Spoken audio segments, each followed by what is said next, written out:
A e di cili është dallimi i vërtet mes një gruaje të pjekur që josh një burr më të ri dhe asaj që perceptohet vetëm si figurë nën? Nuk është ajo që mendon. Nuk është mosha, as pamja, as paratë. Është diçka shumë më e ndjeshme, diçka që shumë gra e bëjnë gabim pa e kuptuar. Nëse ndonjëherë je ndjerë e tërhequr nga një burr më i ri dhe ke vërejtur si ndryshon energjia sapo ai merr vesh moshën tënde, ose nëse ke ndjerë nevojën të arsyetohesh apo të kompensosh diçka, ky video do të ndryshoj perspektivën. Sepse ajo që do të ndaj me ty sot bie ndesh me gjithçka që të kanë thënë më parë për marrëdhëniet me diferencë moshe. Pas vëzhgimit të qindra rasteve dhe analizës së asaj që vërtet funksionon, kam zbuluar gratë që janë të suksesshme në këto marrëdhënie bëjnë të kundërtën e asaj që zakonisht rekomandohet. Dallimi është aq i qartë, sa pas këtij video do ta kuptosh pse disa tentativa funksionojnë e pse të tjerat përfundojnë në situata të sikletshme. E vërteta është ekziston një model i caktuar sjelljeje që i largon burrat e rinj. Problemi nuk është vetë mosha, por mesazhet e padukshme që shumë gra i dërgojnë pa vetdije, mesazhe që sinjalizojnë pasiguri, nevojë për aprovim ose dëshpërim.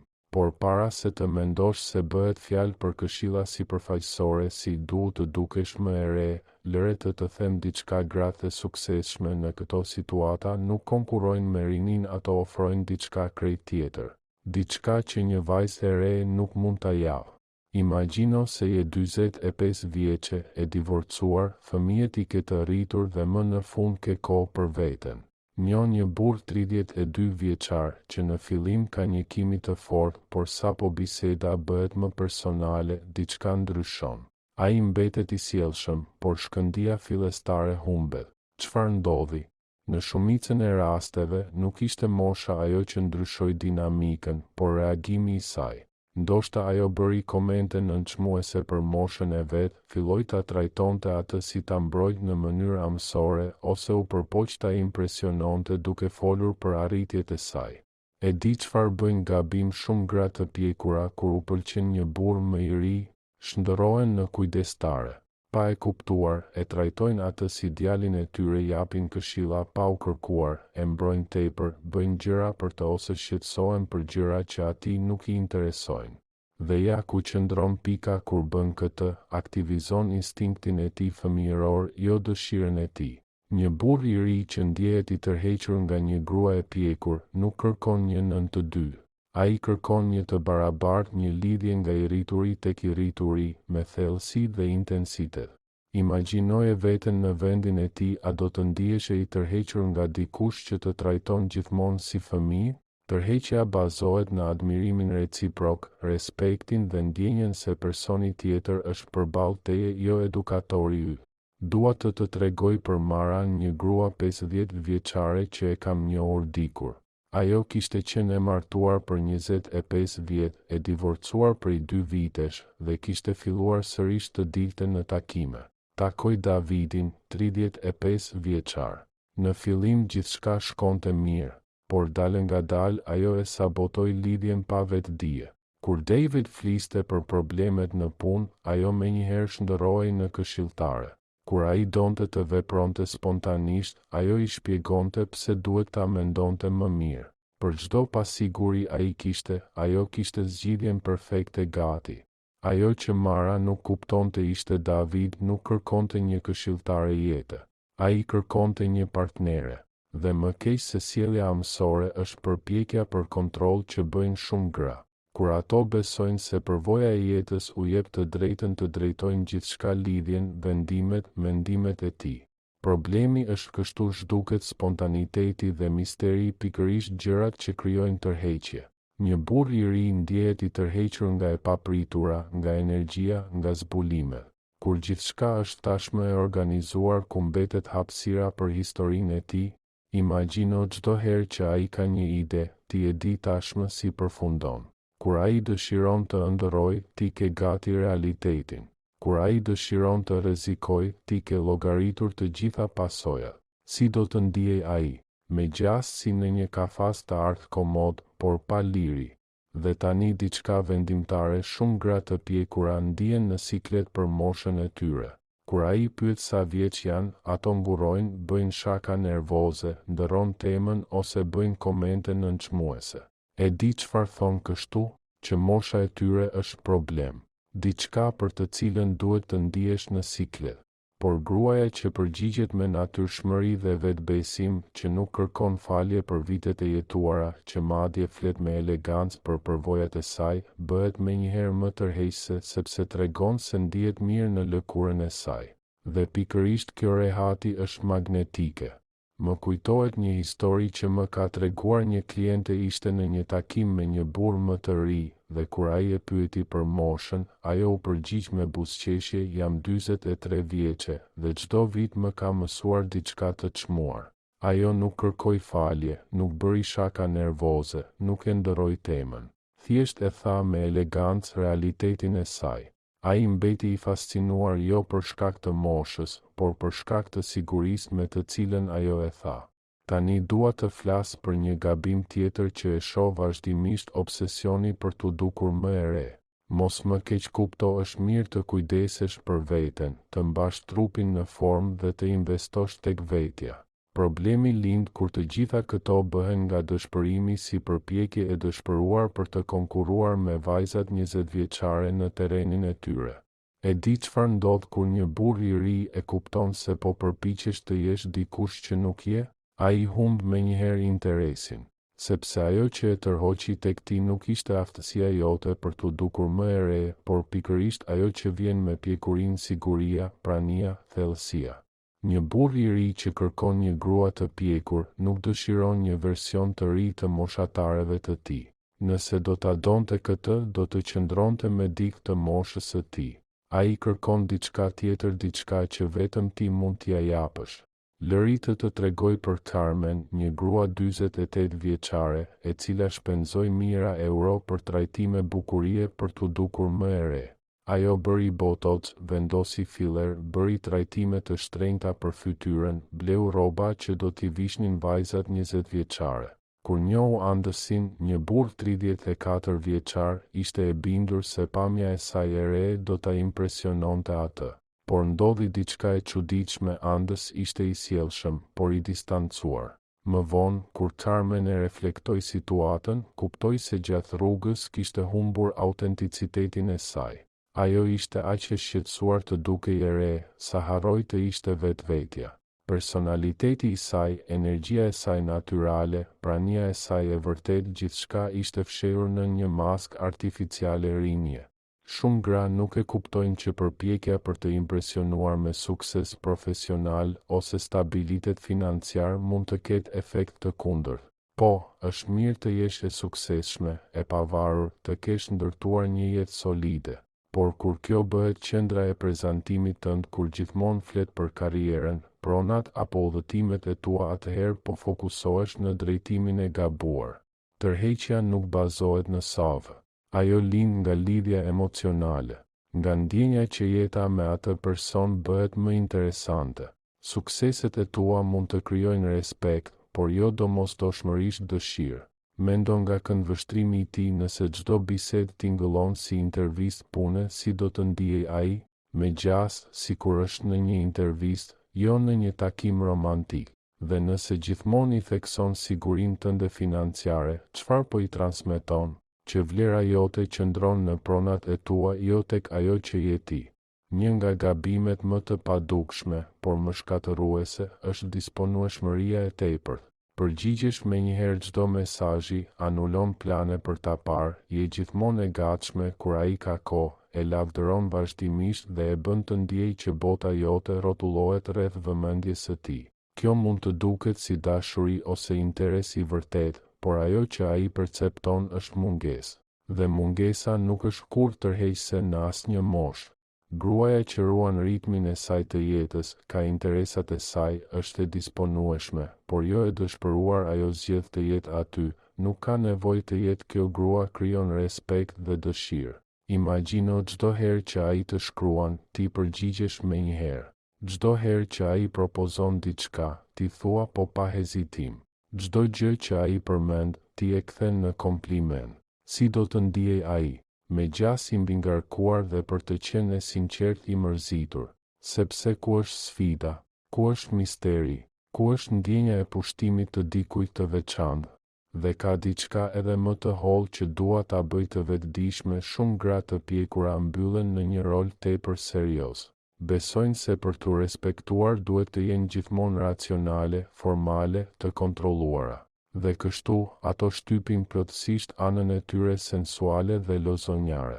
E di çfarë kërkon një burr i ri tek një grua e pjekur? Jo një version tjetër të seriozitetit dhe përgjegjësisë, nga këto ka boll në punë dhe në familje. Ai kërkon dikë që di të qesh, të jetë spontane, që ka gëzim për jetën, që di të argëtohet, por me thellësinë dhe vetbesimin që vjen vetëm me vitet. Kjo kombinim i vitalitetit dhe pjekurisë është i parezistueshëm. Nuk ka të bëjë me të qenit rinore, por me të qenit e gjallë me mençuri. Po të tregoj për Patrician, një grua 51 vjeçare, e cila pas divorcit zhvilloi një personalitet jashtëzakonisht serioz. Ajo besonte se për të respektuar në profesion dhe për të marrë seriozisht si nën beqare, duhej të transmetonte gjithmonë kontroll total. Kur njohu Roberton, një burr 36 vjeçar, ajo e ruajti këtë qëndrim serioz në çdo takim. Takimet e para ishin të sjellshme, por të ftohta. Patricia fliste për tema të rëndësishme, shprehte mendime të mençura, paraqitej si grua e përgjegjshme dhe e pjekur. Por Roberto kishte ndjesinë se ishte në një takim biznesi, jo në një takim romantik. Nuk kishte të qeshura, as spontanitet, as shkëndija, asgjë nga ato që i bëjnë dy njerëz të ndihen të gjallë kur janë bashkë. Dhe ja ku vjen diçka që unë e konsideroj vendimtare, loja e indiferencës së sforcuar. Disa gra besojnë se duhet të shtiren sikur nuk u intereson, të mbajnë një distancë emocionale artificiale për të mos u dukur të dëshpëruara. Ky është një gabim i madh, sepse kur shtiresh, gjithmonë dallohet, dhe ajo që ai percepton nuk është pavarësi apo mister, por ftohtësi ose arrogancë. Pjekuria e vërtetë shfaqet kur tregon interes të sinqert pa u dukur e dëshpëruar. Kur di të shprehesh emocione pa manipuluar, të jesh autentike pa u bërë imponuese. Kur një grua e pjekur luan indiferencën, ajo mohon njërin nga pikat e saj më të forta, aftësinë për të lidhur thellë dhe në mënyrë të vërtet emocionale.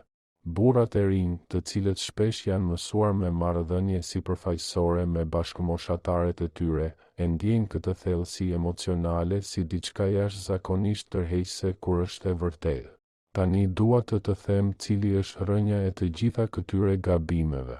Sepse sapo ta kuptosh këtë, gjithçka tjetër do të ketë kuptim. Shumica e grave të pjekura hyjnë në këto situata me bindjen se mosha e tyre është një disavantazh që duhet ta kompensojnë. Kjo bindje i bën të sillen në mënyra që kundërshtojnë natyrën e tyre të vërtetë. Bëhen të shqetësuara për të provuar të denja, kontrolluese nga frika se mos humbasin interesin e tij, ose të nënshtruara sepse besojnë se duhet të jenë mirënjohëse për vëmendjen e tij. Por ja e vërteta që ndryshon gjithçka, mosha jote nuk është një disavantazh, është një ndryshim. Dhe ndryshimet mund të jenë jashtëzakonisht tërheqëse kur i pranon, në vend që të luftosh kundër tyre. Një burr i ri që ndjehet vërtet i tërhequr nga një grua e pjekur, nuk do që ajo të kompensojë diçka. Ai kërkon pikërisht atë që ajo është, një grua me përvojë, me prani, me thellësi, me një perspektivë jete që ai ende nuk e ka. Mendon nga një këndvështrim tjetër çfarë mund t'i ofrojë një grua e pjekur një burri të ri, që një vajzë e moshës së tij nuk mundet. Së pari një përvojë jete që vjen vetëm me vitet. Së dyti një siguri emocionale që zhvillohet me kohën. Së treti lirin për të qenë vetvetja, diçka që vajzat e reja shpesh ende e kërkojnë. Dhe akoma më e rëndësishme, një grua që ka jetuar, ka kaluar sfida, ka bërë gabime dhe ka mësuar prej tyre, ajo ka një thellësi emocionale që mund të jetë jashtëzakonisht joshse. Nuk ka të bëjë me vitet në kalendar. Ka të bëjë me një jetë të jetuar me vetdije. E di cili është sekreti i grave që kanë sukses në marrëdhënie të tilla? Ato nuk përpiqen të joshin, thjesht tregojnë kush janë. Nuk luftojnë kundër natyrës së tyre, e festojnë atë. Nuk kërkojnë falje për përvojën e tyre, e përdorin atë si forcë. Kur një grua ndalon së përpjekuri për të impresionuar dhe lejon veten të jetë thjesht ajo që është, kur ndalon së konkuruari me rinin dhe në vend të kësaj ofron diçka krejt tjetër, kur e pranon veten plotësisht dhe vepron nga kjo pranueshmëri, atëherë ajo bëhet me të vërtet e parezistueshme. Do të tregoj për Elenën, një grua 46 vjeçare, e cila kishte kaluar një divorc të vështirë dhe kishte rritur 2 fëmijë vetëm. Kur njohu Markosin, një burr 33 vjeçar, ajo nuk u përpoq të fshite historinë e saj apo të ishte dikush që nuk ishte. Ajo ndau jetën e saj ashtu siç ishte. Ajo i tregoi për netët e vështira duke rritur fëmijët e saj, për mësimet mbi qëndrueshmërinë që kishte marrë dhe se si e kishte rindërtuar jetën pas ndarjes. Ajo nuk e bëri këtë për të nxitur keqardhje, por si pjesë natyrale e asaj që ajo ishte. Dhe Markos ishte i fascinuar, jo për shkak të detajeve dramatike, por për shkak të forcës dhe mençurisë që Elena kishte zhvilluar. Sepse ajo që një burr i ri kërkon tek një grua e pjekur, nuk është një version i përmirësuar i asaj që ai tashmë njeh, por diçka krejtësisht e re. Ai kërkon dikë me prani të vërtetë, dikë që nuk ka nevojë për miratim të jashtëm për t'u ndier me vlerë. Dikë që mund të qëndrojë në energjinë e saj, pa kërkuar falje për këtë. Mendo kështu nëse duhet të provosh se je e dëshirueshme, humbet magjinë tënde. Tërheqja e vërtet lind kur dikush e njeh vlerën tënde, pa pasur nevojë që ti t'ia kujtosh gjithmonë. Dhe këtu ka diçka të mrekullueshme që duhet ta kuptosh një grua që e respekton veten, që kujdeset për veten nga dashuria për veten, jo nga dëshpërimi që tregohet pa frikë, sepse e di kush është kjo grua, është magnetike, pavarësisht moshës, sepse ajo rezaton diçka që nuk mund të mashtrohet, autenticitetin. Kjo është gjëja më e rrallë në botën e marrëdhënieve moderne. Të gjithë përpiqen të jenë ajo që besojnë se tjetri dëshiron të shohë, por kur takon dikë që është thjesht ai që është pa ndjesi faji, pa maska, atëherë krijohet menjëherë një lidhje. Imagjino që je në një ngjarje shoqërore dhe takon dikë që nuk përpiqet të impresionojë, nuk luan role, nuk pretendon të jetë më shumë ose më pak nga sa është. Dikë që është thjesht vetvetja. Si do të ndihesh pranë tij? Me gjas e qetë, rehat dhe sinqerisht e interesuar. E di cila është ironia më e madhe në këtë? Gratë që kanë më shumë sukses me burrat më të rinj janë ato që përpiqen më pak. Ato janë aq të zëna me jetën e tyre të mbushur, sa bëhen natyrshëm tërheqëse edhe për burrat më të rinj. Ato nuk kërkojnë diçka që u mungon, ato ndajnë atë që tashmë kanë. Ato nuk përpiqen të mbushin një boshllëk, ato japin nga plotësia e tyre. Dhe pikërisht kjo diferencë ndihet menjëherë. Kur një grua e pjekur jeton në energjinë e saj, është në paqe me të kaluarën e saj, gëzon të tashmen dhe sheh me optimizëm drejt së ardhmes, atëherë kjo energji bëhet ngjitse. Burrat e rinj, që shpesh luftojnë me pasiguri dhe dyshime, ndihen natyrshëm të tërhequr nga kjo stabilitet. Por më lejo ta bëj të qartë, kjo nuk do të thotë se duhet të bëhesh mentorja ose udhëheqësja e tij shpirtërore. Ka të bëjë me faktin që prania jote është frymëzuese, jo sepse përpiqesh ta frymëzosh, por sepse ti vetë jeton e frymëzuar. Kur ta kuptosh që mosha jote është një veçori dhe jo një mangësi, kur ta shohësh përvojën tënde jo si barë, por si forcë, kur të ndalosh së luftuari dhe në vend të kësaj të ofrosh diçka unike, atëherë gjithçka ndryshon. Sepse e vërteta është ti ke diçka që një vajzë 20 vjeçare nuk e ka perspektivën. Ti e di çfarë do dhe çfarë nuk do. Ti ke siguri emocionale që ka lindur nga stuit e përballuara. Ti ke qetësinë e dikujt që nuk ka më asgjë për të provuar. Mendo kështu një vajzë e re mund të jetë e bukur, e zgjuar, plot humor. Por a mund të ofrojë ajo thellësinë që vjen nga përvoja e vërtetë e jetës?